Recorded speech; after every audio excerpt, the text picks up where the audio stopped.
I have gone, other people have gone into the Supreme Court against military courts. The case is still in the Supreme Court, but the ministers of the ruling party have actually stated that if the Supreme Court gives a verdict against military courts, the government would defy it. Just like they defied when the Supreme Court announced Punjab elections on the 14th of May, according to the Constitution, the government refused. So we don't know what will happen, but clearly, I mean, there's no room for military courts in a democracy. One idea that I had, because I heard that 10,000 PTI workers were in jail and many others are underground, and then if they put you in jail, what's going to happen? Are they going to allow PTI to contest elections without you, or are they going to have to change the name? You got to start your own political party. And my idea was a political party called the PDKM, which is the Please Don't Kill Me Party, where anyone who leaves PTI can just switch to that party, and then that would be their way to stay safe while they're contesting elections. Well, Jeremy, let me tell you what's going on right now. Now it's a race against time. The tenure of this government ends on the 12th of August. Now what they're trying to do is... 1 month. Yeah, just under a month. So what they're trying to do is that they want to have me banned and put into prison before the 11th of August or 12th of August. And so I have these cases and these judges, these special appointed judges who are now hearing my cases, really speedy trials going on. And the whole idea is that I should be out of the race before the caretaker government comes in and the election campaign starts. Now, the problem with that is that, the cases that they're going to try and have me convicted in, they are no cases. These are bogus cases. So if they go, but what they want is that they will have me convicted, and then when I go to appeal for the higher court, by the time the appeal will be heard, the elections would be over, so I would be out of the race. So this is the game plan, and also put me in prison so that I can't campaign.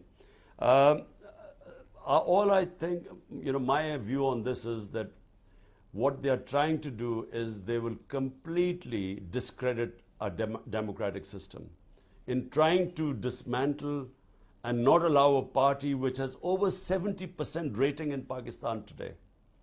So the biggest political party in the country with basically almost 70% of the people behind it, if you try and make sure that it is out of the race, basically you're dismantling the democracy of the country. And that's really what they're planning to do. And all I'm hoping is that some sense will prevail somewhere along the line, because all that would do is it will destabilize the country. The country desperately needs political stability, which will then lead to economic stability. But all what they're trying to do is actually, it's going to cause more destabilization. But there's a panic amongst those who are in power that somehow, whatever happens, I should not be allowed to come back into power. Well, one of the things I was reading that came out in the last week that made me laugh was that you were accused of being a secret Israeli agent. Is that right? And I was thinking about all of the different secret religious things. Barack Obama was accused of being a secret Muslim. Indian politicians have been accused of being secret Christians. When I first visited Pakistan, I was accused by Indians on social media of being an ISI agent, which is obviously not true now, but I'm talking to you. But wouldn't it be easier for all of us just to switch countries instead of maintaining, secrecy in our countries? Look, Jeremy, the problem is someone like me, they really find very difficult to place me. So at one end, I've been called, and a whole election campaign against me was that I was part of a Jewish lobby, a Jewish conspiracy to take over Pakistan. And then a whole campaign that I was Taliban Khan. So I was, a supporter of Taliban. And then a whole campaign for last few years, I was I was pro-army, a stooge of the military, and now I'm supposed to be anti-military. So I think, people find it easy to categorize people before maligning them. So, it depends where you stand in the political spectrum. Then, accordingly, then they brand you like, Jewish lobby and so on. Point is, the saddest thing is that, my God is Rabbul Alameen. He's God of all human beings, and our Prophet, Muhammad, peace be upon him, was a mercy for all mankind, not Muslims. So, my religion is a universal religion. It is to bring people together, human beings together. And, very narrow-minded people, unfortunately, always, non-leaders I call it, non-leaders always do their politics by hatred, through hatred, by demonizing one community to get votes. So you find, non-leaders dividing humanity to come into power, whereas you have someone like, our Prophet, peace be upon him. The first constitution of Medina was where all the various religions were brought together by him. So Christians, Jews, Sabians, they were all brought together under one millet, or sort of one community. And they all had their rights, and all the rights, they were allowed to practice their religion and so on. So it was a very advanced civilization that was set up in the state of Medina. And I find it, people like Nelson Mandela, for me, these are genuine leaders who actually brought human beings together, because people like us who saw I used to play cricket, and South Africa then was apartheid state. And I played with South African cricketers, and I always thought that, one day there would be bloodshed in South Africa. But it was a leader who actually stopped the bloodshed by forgiving the ones who put him through so much, 27 years of his time in jail, and then he comes back and forgives everyone. So these are genuine leaders who bring humanity together. Yeah, I was speaking to some of my friends in Pakistan who are Christians, and they're also supporters of you. And one of the things they brought up was that Christians in Pakistan, I've always found this interesting, that the percentage of Christians in Pakistan is the same as the percentage of Muslims in the United States. It's about between 1 and 2%. And one of the things they were concerned about was, Christians in Pakistan being a minority, often being scapegoated by, neighbors and things like that, that they rely on the rule of law in Pakistan to protect them. And the, recent events have made them a little worried.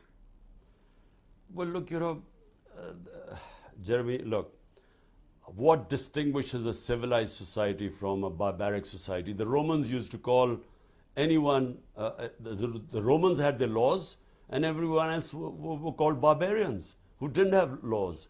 So a human society and an animal society, the only difference is law of the jungle is might is right, and human society is only human if it has rule of law where the weak are protected from the powerful. Now, unfortunately, Pakistan has descended right now into total lawlessness. Might is right. In order to try and sideline me and my party, basically all fundamental rights have got suspended. And when that happens, basically all the weak people become vulnerable, all weak sections of the society. So rule of law is what I started my politics 27 years ago. And by the way, I was inspired by England, where I went as a teenager. And for the first time, I saw rule of law, meaning that the powerful were also under the law. Whereas I had come from what was then martial law, where you had military rule, and military rule by definition violates rule of law. So therefore, I was inspired where, the Prime Minister also had to go by the rules. And, recently you saw Boris Johnson actually losing his premiership because he broke the law. So, I mean, These are alien concepts right now in Pakistan, and that's what I started 27 years ago. And when my 3.5 years in power, my biggest problem was that unfortunately the army chief at the time just was patronizing these powerful people who wanted to be above law. And I wasn't strong enough because I had a weak coalition government with a small majority. And I just wasn't strong enough to implement rule of law. And by the way, unless you have, in a parliamentary democracy, unless you come in with a proper public mandate with a huge majority, I don't think it's possible to take on the powerful mafias who put themselves above law.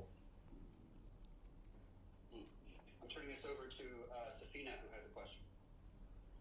Hello, Imran Khan. As you just mentioned about the whole campaign against you, basis on religious and Semitic comments, and that reminds me of Asif Khaja's interview in New York on September 27, 2017, that he actually stated that PTI in New York, PTI is a religious fringe, while he and his party are more liberal. And I have been observing like Pakistani news that Shiri Rahman and Asif Khaja again recently labeled you as an Israeli agent or Jews agent or son-in-law of Jews, which I can see that there is another campaign is going to be run by them. Well, I just want to ask, can Pakistan ever establish a system to register these anti-Semitic comments as a hate crimes, like with appropriate consequences? Because every now and then we see them using all type of these campaign against you, which really against you or anybody else in Pakistan. Look, Safina, look. First of all, when you have people, politicians who have no ideology, the only ideology you have is any which way to get into power. So that means that they become chameleons. So Khwaja Asif would go and tell the Americans he's liberal, whereas his party members here would be talking about, the extreme sort of spewing hatred against other sects, other religions, or they would be calling themselves backing jihad, and jihad not because they believe in jihad. Jihad is a great concept, means standing up against injustice. But they would use it sort of as a religious, as trying to categorize themselves as being religious. And so they change colors whatever audience they have. And Shari Rahman, her party claims to be very liberal, and they talk about liberalism and so on, and yet here she is making such comments and she made them in Urdu, didn't make them in English because she didn't want, the Western countries to know, what she was saying, these anti-Semite comments. Look, what I want Pakistan to be, let me just make it clear. The Pakistan I want, and the reason why Pakistan was made to be on the principles. Our founding fathers made Pakistan to be on the principles of the first state in Islam, which was in Medina. That was in every sense a modern state. It had rule of law. Number one was rule of law.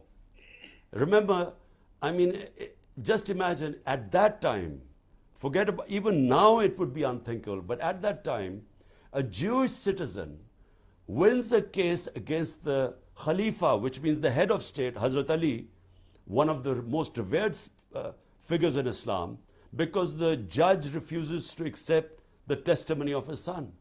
So all citizens, regardless of their religion, were equal. And secondly, the head of state they put themselves under the law. So the Prophet, peace be upon him, is famous saying that even if my daughter commits a crime, she will be punished. The second Khalifa, Hazrat Umar, he had his son punished for breaking the law. And so, the state was built on great principles of rule of law, everyone equal, regardless of their religion. And secondly, women were given rights. We don't realize that was the first time women were given inheritance rights at the time. the Prophet saying that man has right over woman as a woman has right over man. So, I mean, imagine at that stage, and then of course freeing the slaves. Slavery was, first time the Prophet spoke about how you have first to treat them equal, but the best thing is to free a slave. Now these were, at that time, dynamic concepts. And unfortunately, and then of course his last sermon, where he said, we're all children of Adam. We're all equal. I mean, whatever the color of our skin.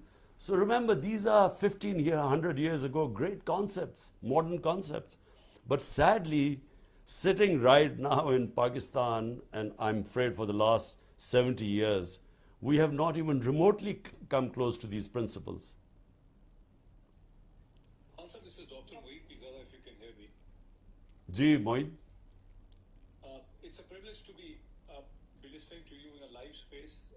I had the opportunity of seeing you almost every week till July, before I left, July or August. But I watched your interview with Tim Sebastian, and like many other interviews which you have given to Western media. And I'm mortified and surprised that someone like you is a modern man who talks of Britain, NHS, Scandinavian countries, Nelson Mandela, European history, and American history, is very easily tagged as a pro-Taliban, as a medieval, primitive mindset. What have you done wrong to send this impression? I really fail to understand. What have you done wrong?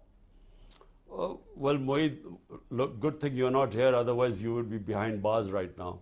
So good that you've got away.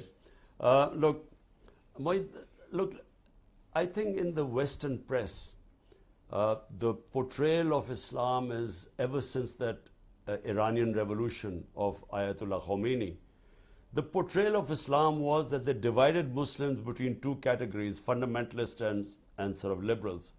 So Muslims who looked like Westerners became moderates or liberals, and then anyone who was perceived to be religious sort of became a fundamentalist. So it was a bizarre categorization of 1.5 billion people on this earth.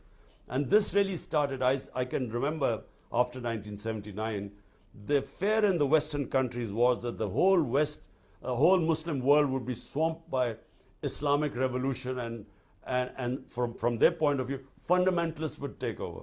And so first of all, they didn't understand the dynamics of the Iranian revolution. And so it was a black and white categorization of the Muslim world. So when the Taliban came in, they never quite understood the reasons behind how the Taliban took over. They did not even understand the Afghan culture. They did not understand the difference between the urban culture in Afghanistan, especially Kabul, and they didn't understand what the rural culture was, and especially the Pashtun rural culture. And so they didn't understand when the Taliban took over what were the circumstances in Afghanistan. No one went into the depth. And so it was a black and white. Taliban were these religious fundamentalists who hated women and so on, and didn't like girls' education. And so whenever they ask me questions about Afghanistan, they do not understand that from Pakistan's point of view, our number one priority is that whichever is the government in Afghanistan, Pakistan must have peaceful relationship with them, because we have a 2,500 kilometer border with them. We have 3 million Afghan refugees. And when the previous government was in power, we had 3 different terrorist groups operating from Afghanistan and operating in Pakistan.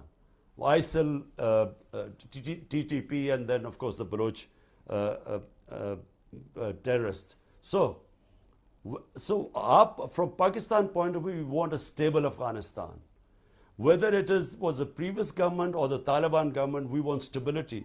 Afghanistan has been through 40 years of conflict, and the people of Afghanistan have suffered. Now, from the West point of view, when they talk about human rights, and especially women's rights, it would be much better if the West if they allowed the current Afghan government to come into the mainstream. By isolating them, they're actually removing every leverage they have on trying to influence them on human rights, and specifically women's rights. So right now it's a black and white thing, if you talk about the Afghan government, because Taliban are there, you are then also supposed to be endorsing the treatment, the girls not going to school. But clearly, I mean, any human society, everyone knows that without women's education, how can a society progress? I mean, in our government, my 3.5 years, we give special stipends to parents of poor girls in conservative areas to send their girls to school. We made 60% of the new schools we made were for girls so that we could encourage girls' education. Because simple, I mean, our biggest problem right now, just to divert, is our population growth rate. Now, every research shows that if you educate the girl child, if your women are educated, automatically the fertility rate comes down. And so, I mean, it is a necessity for Pakistan. For our future, we must educate our women. It's also surprising, if I add on the woman issue, that you come from a family in which your sisters are highly educated. They work for international organizations, they're doctors, they're engineers, they're economists. Yet you, and the PTI has done the largest ever mobilization in the history of Pakistan, the political mobilization of a woman. This is for the first time that hundreds of women in Pakistan's history have been arrested and are behind bars for purely political charges. Yet, your opponents very easily show you and portray you as an anti-woman character across the West, where I live right now. I don't know, Mohit, I fail to understand that. I don't know. I think it's quite black and white because, I have a very strong faith in God. I am a, practicing Muslim. And therefore, I think they just stereotype people that if you're a practicing Muslim and you have faith in God, then you automatically, then all the other things follow, that you must be, in the Western eyes, you must be against women, you must be sort of very against, you must be illiberal. Although in my opinion, actually my faith makes me very liberal. Liberal in the sense that, I believe in humanity. I believe, I again repeat, my God is God of all human beings, and my Prophet Muhammad, peace be upon him, he was a mercy for mankind to bring humanity together. So, I am, and of course, I am anti-war. I mean, I do not believe conflicts, military conflicts are a way of solving problems of this earth. So, but they categorize people, and I think that's the problem. Thank you. I think, Imran Khan, because your opponents always are spreading news about you being anti-woman, that's actually the campaign they run in the West, especially. But I also did some search, and they acknowledge that Imran Khan's secret weapon is the resilience of women in Pakistan. I feel that despite facing humiliation, what women have shown great strength against state oppression. We have seen since 9th of May or in last 15 months.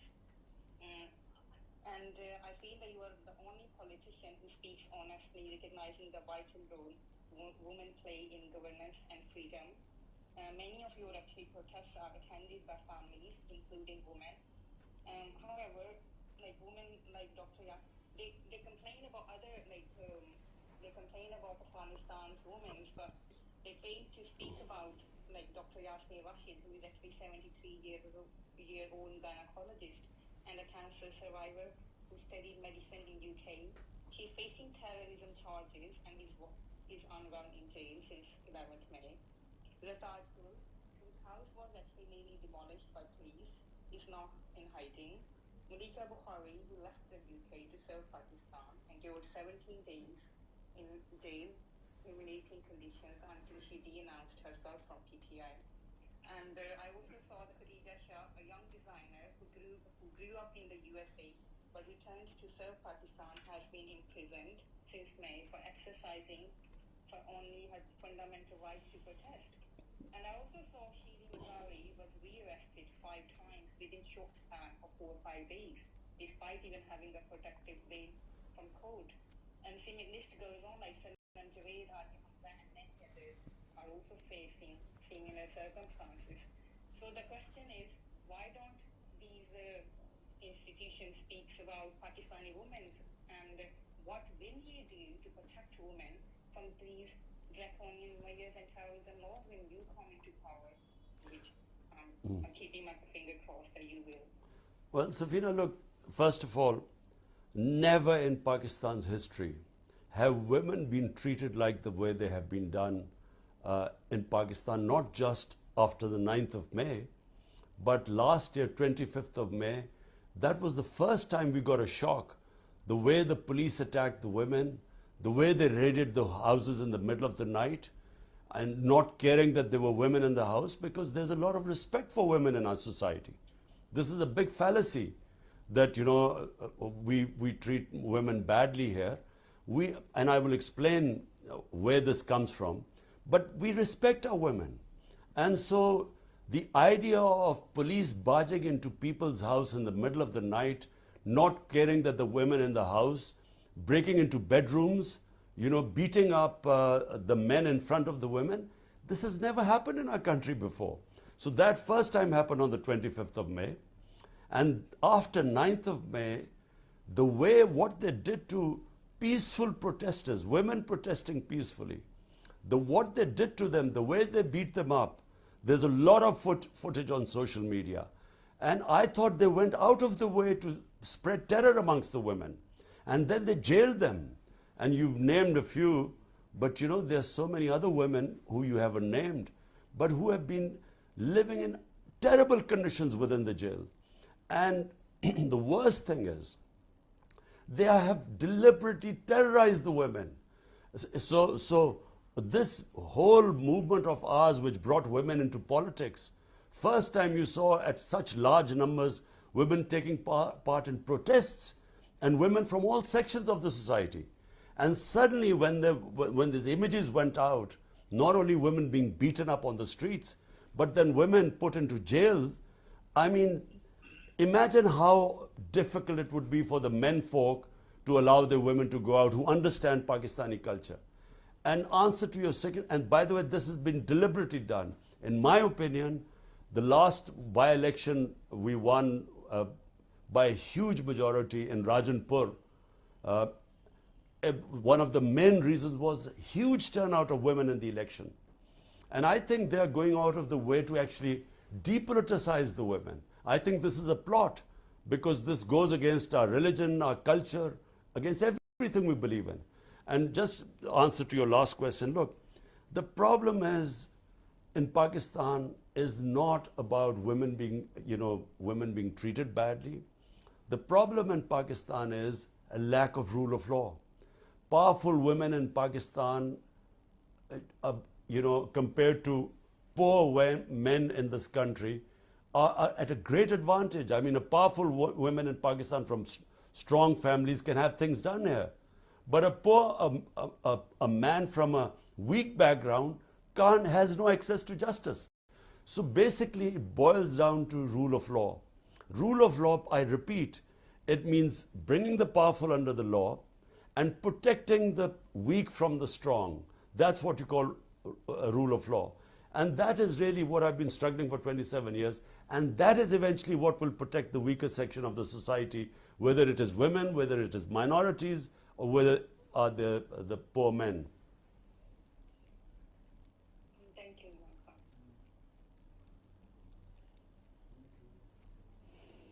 Thank you. Kansab, I wanted to ask, we've been speaking about misinformation a lot during this time, and I'm not sure if you remember this. I have my own story about misinformation, and that is that I was supposed to go on a comedy tour, and I did. It was my first comedy tour of Pakistan. It was in 2017. And when I started advertising that I was coming to Pakistan, it was Nawaz Sharif's supporters spread the rumor on social media that I was your secret child in the West. I don't know if you have any idea about that, but that actually ended up on ARY and Geo News, like spoken about on the news. And I had to contact the Sharif administration to explain that I was not your son, so that my visa would be able to go through. And they ended up calling the embassy in the U.S. I got my visa. I went to the airport, and then on the flight to Pakistan, Nawaz Sharif was removed from office. And so, in a way, Nawaz Sharif's last act of corruption was getting me my visa to go to Pakistan. Jeremy, look, the problem is when you have people desperate to cling to power, because power for them means two things. Power for them means making money and stashing it abroad because they can't afford to keep the money in the country. Because when you make billions, if you keep it in the country, it gets discovered, so you have to send it abroad. So you do twice as much damage to the country when you launder the money out of the country. And Nawaz Sharif and these two families, this is what they've been doing for 30 years. And by the way, they blame each other for money laundering too. So it's not just us calling them. And secondly, the next problem is how to protect that corruption money. So that becomes the second thing. That's how they damage the country even more. Now they want to protect the money. So protecting the money means they must stay in power, because only in power can they protect the money. So this whole exercise of them conspiring with the ex-army chief to topple my government, I mean, their main interest was how would they get immunity from corruption cases. And that's exactly what they did the moment they came into power. First thing they did was they passed a legislation in Parliament. And it is incredible that such a legislation could be passed, where by law they managed to get rid of, they got immunity from the corruption cases of at least $5 billion, 1,100 billion rupees. So they passed this law and they were able to get away from these corruption cases. By the way, these corruption cases were made against them when they were in power, not during my time. So this is the problem. And by the way, Jeremy, this is the problem the entire developing world faces. Today, countries are poor not because of lack of resources. They are poor because they don't have rule of law. And a symptoms of not having rule of law is corruption, and corruption of the powerful. And that's what destroys a country, because, according to the United Nations Secretary General's panel, which is called the FACT-I panel, made up of economists who researched over a year to find out why were the poor countries getting poorer and rich getting richer. And the main finding is that every year, now listen to this, $1.7 trillion, $1,700 billion every year leave the developing world into offshore tax havens or into Western capitals. So $1.7 trillion moves from the poor countries to the rich countries and offshore accounts from the corrupt ruling elites. So this is how countries are getting poorer, because they are being robbed by their own elites. It's like if people might not know this, might not have read it in history, the greatest transfer of wealth took place when the East India Company conquered India. And from 1757 onwards, when they conquered India in 1757, India had 23% of the world GDP. And from then onwards, for 150 years, they transferred the wealth of India, was creamed off and taken off to Britain. And Britain had 3 or 4% of the world GDP when they conquered India. When they left India, Britain had 22 or 23% of world GDP, and India was left with 3 to 4% of the world GDP. So, they robbed the country. It's exactly what the ruling elites of the developing world are doing right now. They are siphoning off the money, and they end up and unfortunately, the powerful countries, rich countries, don't do anything to stop this plunder.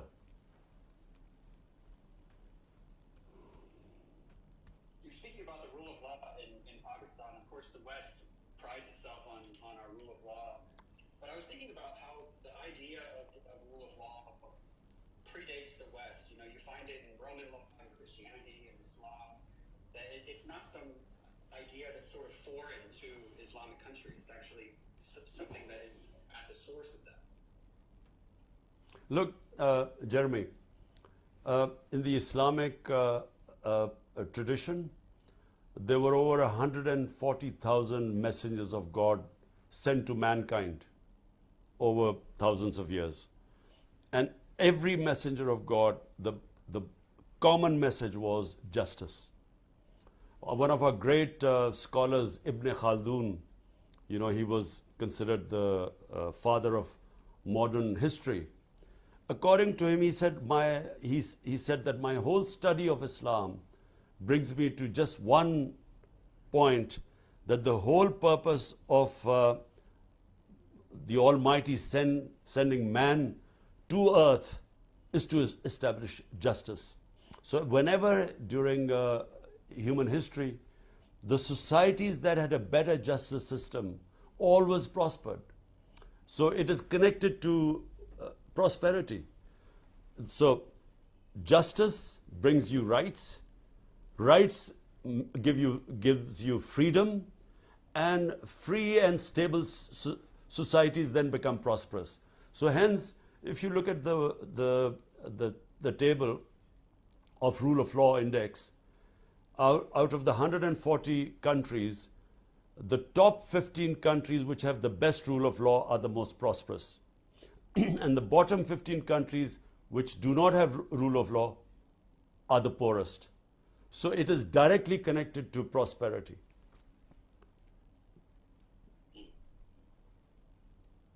Hansa, can I jump in for short questions, because then I have to leave because I'm going on a house search and I'm got an appointment. Hansa, I'm surprised also that the way the media has been treated, the way Shaheed Arshad Sharif has been murdered. Imran Riaz Khan is missing now for 65 days. Look at Sabir Shakar, myself, Shaheen Sabai, Wajahat Saeed, we all have been registered FIRs for terrorism. Yet the impression of the Western media is, and I think also Jeremy should comment on it, is somehow there that you are also as harsh to media. Not a single journalist was arrested in your time. There were no FIRs against the journalists. The journalists were not abducted and detained under your government. Neither are you able to explain that situation, nor is anyone understanding the word. There is a sea difference. Look at myself, look at Sabir Shakar, look at Shaheen Sabai, look at Wajahat Saeed, look at the poor Arshad Sharif, look at his family, look at Imran Riaz. Yet they're blaming you for cracking down on media. I mean, how do you explain that? Well, I think, Moeed, there's a term called moral equivalence, where they equate two unequal situations and actually protect the real aggressor. So, this idea that, some journalists might have suffered during our time, 3.5 years, and because of that, then the whole crackdown, I mean, what crackdown? Media is totally muzzled today. I mean, the media is totally controlled. There is no freedom. Under General Musharraf, and I don't know whether you remember, General Musharraf, the media was liberal compared to what is going on right now. So 100%. it is completely controlled today. I mean, not just that the four of you have left the country, not just that Arshad Sharif was murdered after having to, because of threats to his life after leaving. I mean, what about the 4 or 5 senior journalists who were roughed up and beaten up in Pakistan? I mean, senior journalists like Ayaz Amir, like Sami Ibrahim, like Ghulam Hussain. I mean, these guys were just roughed up within Pakistan and threatened. So, I mean, this is unprecedented what is going on, the sort of crackdown. And yes, you're absolutely right. Sometimes they bring out some sort of human rights watch or some report or some international journalism who might have mentioned few journalists got a raw deal. But by the way, I looked at all there were 10 cases, so I actually had it investigated. There are 10 cases. And all of them, there were 3 of them which has to do with security, where the military establishment directly spoke to the media owners in 3 or 4 cases. There were one case which we were unfairly blamed because the channel, this one guy, his viewership dropped. And there was only one case that came to me, and that was about Matiullah Jan. And when I found out that he had been picked up, the next day we had him released. But you cannot compare what is going on. I mean, there is just no comparison between then and now. I would like to add, actually, Imran Khan, thank you for answering the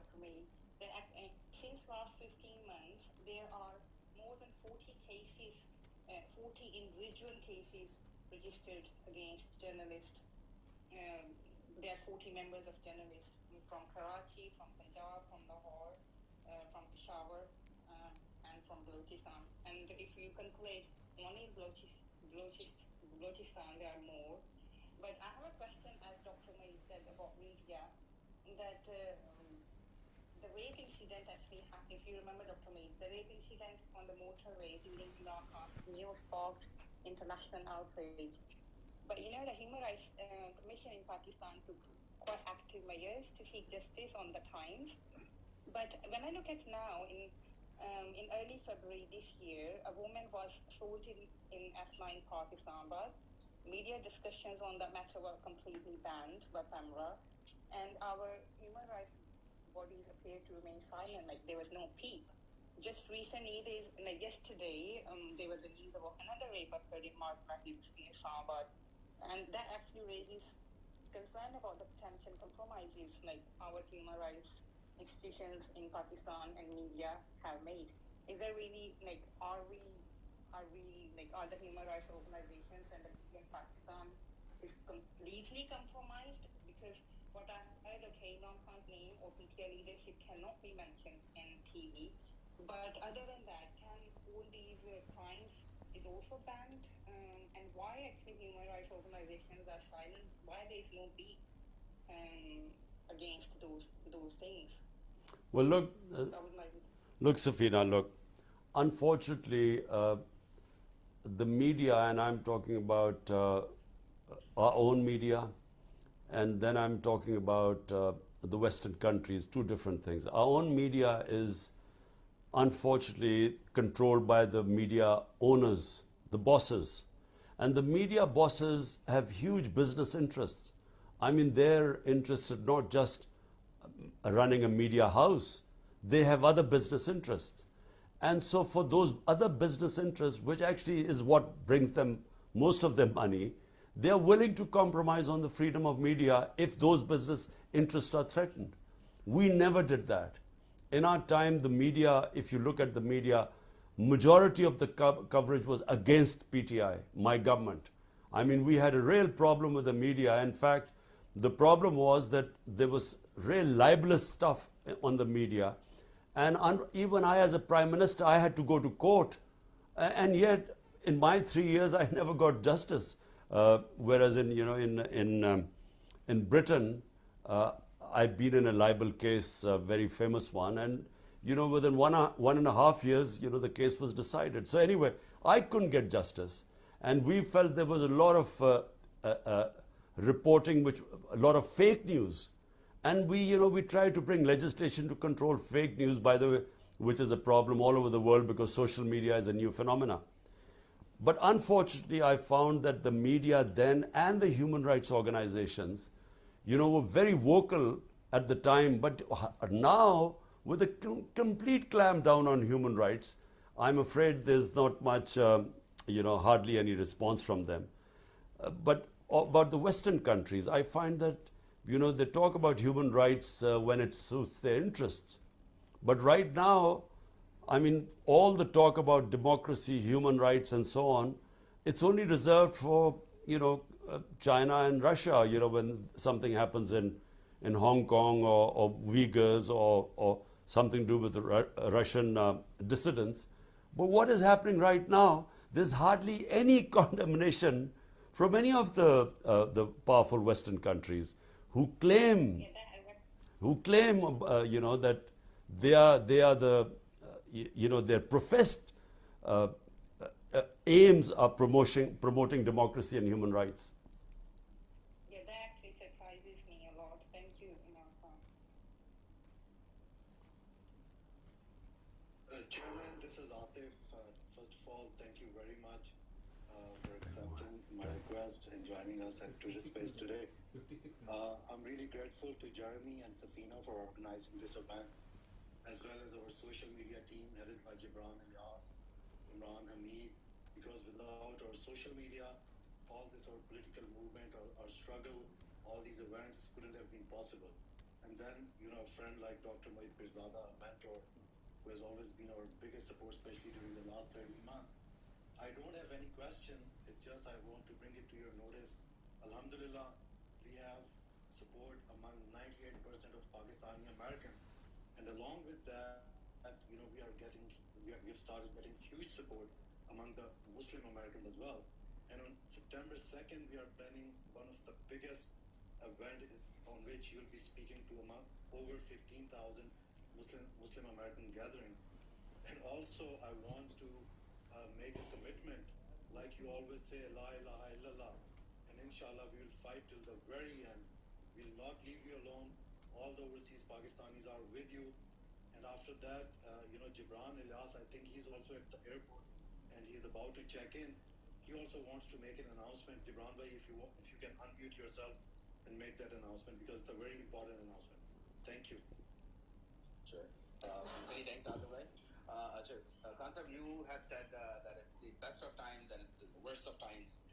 So what we have done in social media is, we've heard of citizens journalism, but what we have done is this is going to be the first ever citizens documentary. I think it's going to be one of the biggest. So what we're asking people who have footages in high definition from March 2022, when the whole movement started for Hakiki Azadi, just check my pin tweet. Feedback@insaf.pk is the email address to email if you want to be part of that project. Inshallah, it will be one of the greatest documentaries ever, because everybody will be part of it. Kansab, my short question is, you once mentioned that PMLN, they're not educated, nor they try to get education. So just recently, Khwaja Asif has blamed, put allegations on Shaukat Khanum Hospital again. I say we let them, because every time he does that, we get record donations. So this is what we're seeing this time around. So what do you have to say about that? Well, look, Gibran, these people are discredited. They have been in power for 30 years.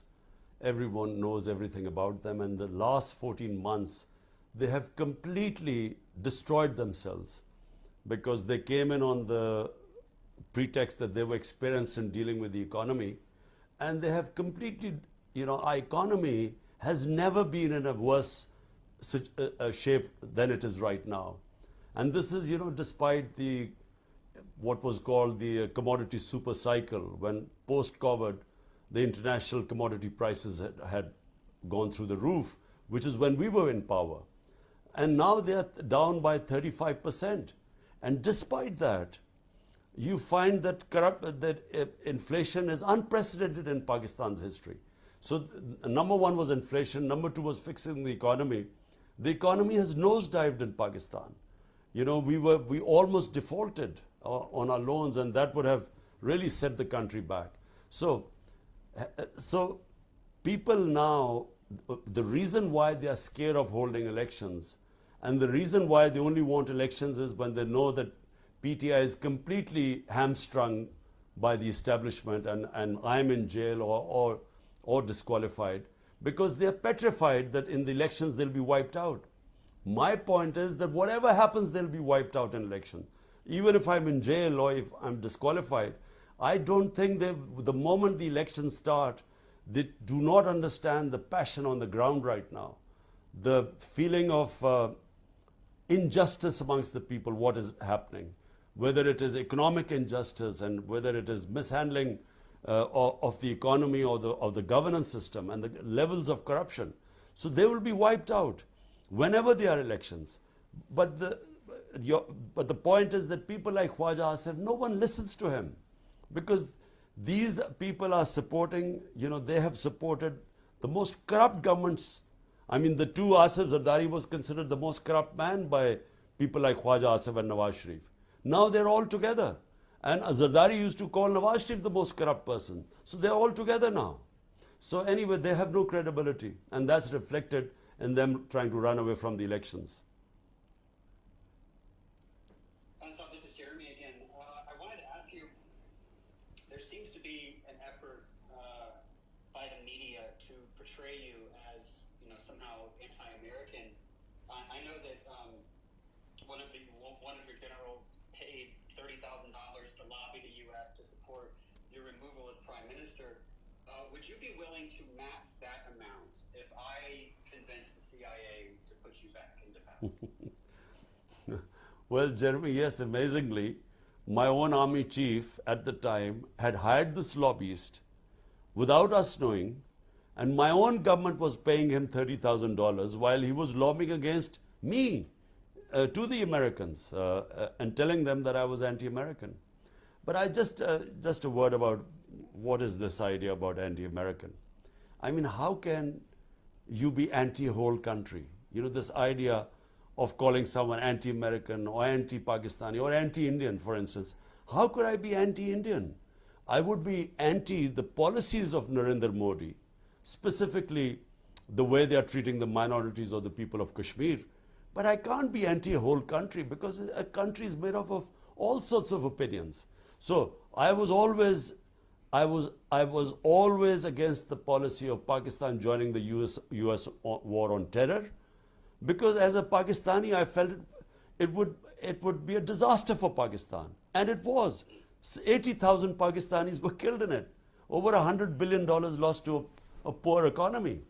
And I was always skeptical about the US war in Afghanistan or US invasion of Afghanistan, because, you know, there were no clear aims, and I kept saying there would never be a military solution. So if you criticize the US foreign policy, does not make you anti-American. I mean, if I'm today criticizing my own government for this fascist tendencies, I mean the draconian laws, the total violation of our fundamental rights, does that make me anti-Pakistani? So this is, you know, it's to brand people. Sometimes I feel that, you know, to stop criticism of certain policy, and especially when you're from other countries, it's easy to brand you as being anti-American and then shut your voice. But I would like to add in there, Imran, that you have stayed in UK since you were 17 years old, and you always say that you loved being here and the rule of law. That's how actually you got inspired by. So I would like you to add into this that why would you be anti-West when actually you have been praising them and you have stayed there for nearly 20 years? Look, how can you be anti-West? West is a geography. I mean, you know, it has so many countries. These are so bizarre, these terms. He's anti-West or he's anti-American and so on. Look, I mean, Britain, you know, I keep telling everyone that the first time I saw two important things which made the basis of my manifesto was rule of law and a welfare state. So that's the first time I saw in Britain. And later on, when I studied my own history and especially Islamic history, I discovered that the state of Medina was based on these two great concepts of humanity, justice and humanity, and a welfare state, and you know, all the great concepts which I saw in England were actually 1500 years ago was actually in the state of Medina, set up by our Prophet, peace be upon him. So, but I also understand the weaknesses of the Western society. I also know their strengths, same as I know the weakness of my society and the strength of my society. But that's how people, you know, understand different communities. You don't sort of blanketly say you are anti one community or anti the other community. You just deal with them in mature ways to their weaknesses and their strengths. Thank you. You know, as I was getting ready to, you know, coming up with a list of questions that I was going to ask you, my neighbor bought a black pickup truck, and so it's sitting outside. I don't know if I should be worried or not that anyone is coming for me with a black ego or anything. But Jeremy, you should be very worried, because if they come in, let me tell you what they'll do. First of all, if they find you, they're going to thrash you. And if they don't find you, they will pick up anyone who's in your house. They will take them, you know, with them in the black Vigo. They will smash your house. They will rob it.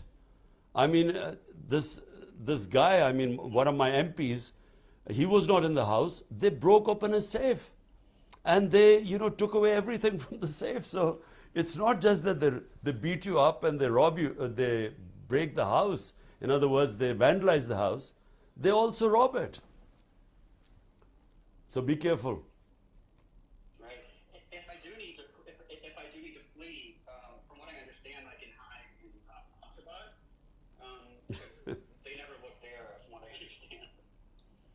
Well, you sir, my senior leadership, they will give you plenty of hints because they've been hiding for 2 months.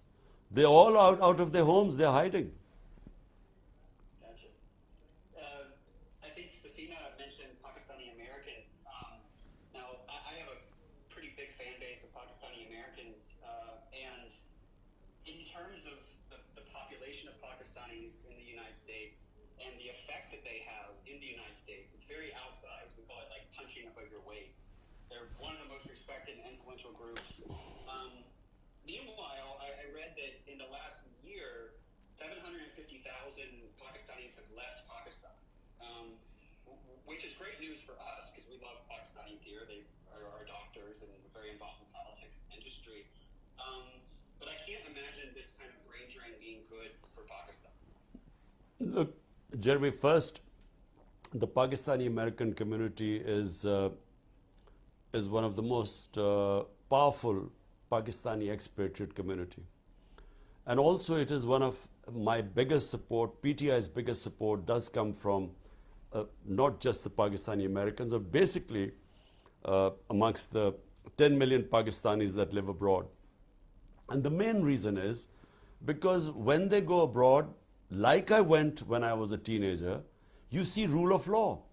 And by rule of law, it means that if you pay your taxes and if you don't break the law, you are a free man. You're protected by the laws of the land. And whereas when they come, when you see what is happening in Pakistan, I mean, it would never happen that say, in the US, your house would be broken in by police in the middle of the night and people picked up, beaten up, the house robbed. It's unthinkable there.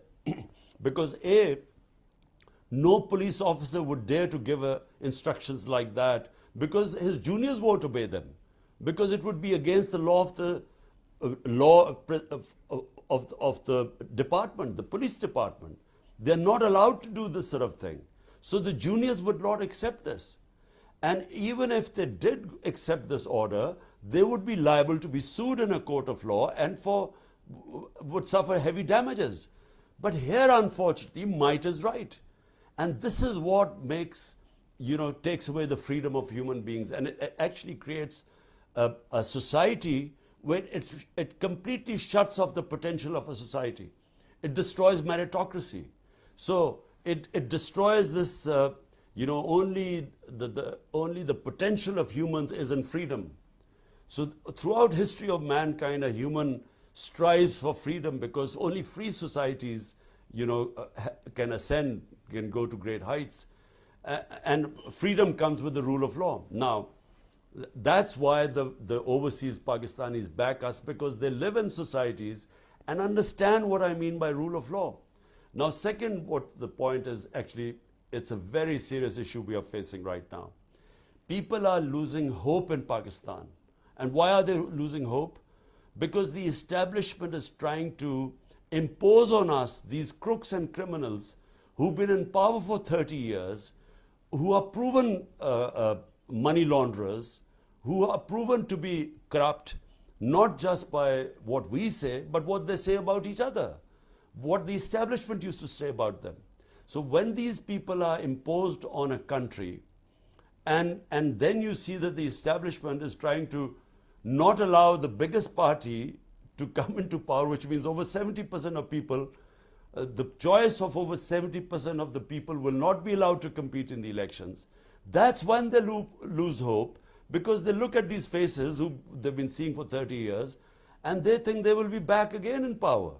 That's why we have 1.2 million top professionals leaving the country in the last few months. This is the biggest brain drain in our history. And remember, not just that their skills are leaving our country, but also their capital. They will be taking the money out as well. It's the big disaster which is taking place in this country. And unfortunately, right now, the way the establishment is sitting with this government of crooks, this is the biggest, from my point of view, I mean, the cause of hopelessness. And it's because of hopelessness that you find people leaving the country. So my question is about the status or the people ask you lots of questions about the Army, and from what I understand, the Army is the most competent institution in Pakistan. So anything that needs to get done, whether it's COVID policy, which you were praised for, relies heavily on them. That's just how everything works. But a healthy country needs other institutions other than the Army to be strong, to be intact, to be able to carry out the functions of a society. So how does a country transition to having stronger institutions other than the Army? I mean, are there any other countries that have done this? What's your plan for this? Well, look, Jeremy, we started off as a security state because in 1947 we got our independence, and the next year we had a conflict with India. Now from then onwards there was this fear in Pakistan that we have a neighbor 7 times the size of our country, and will we survive? So the dependence on the army grew, and over a period of time, not just dependence, but people sort of loved the army because you love an institution which will guarantee you your freedom and your protection. But subsequently the country had to evolve. You have to evolve as a country to have a proper democratic system. A proper democracy means genuine freedom, and that evolution process kept hitting snags because we would have military dictatorship, then we would have a democratic setup come in, and within a decade it would be wound out and the military would come back in again. So this happened 3 times. Now when it happened 3 times, the evolution of the democracy stalled. So while we would have been evolving as a democracy, unfortunately it stalled. Now in the last how many years should I say, 15 years, our democracy was sort of moving forward.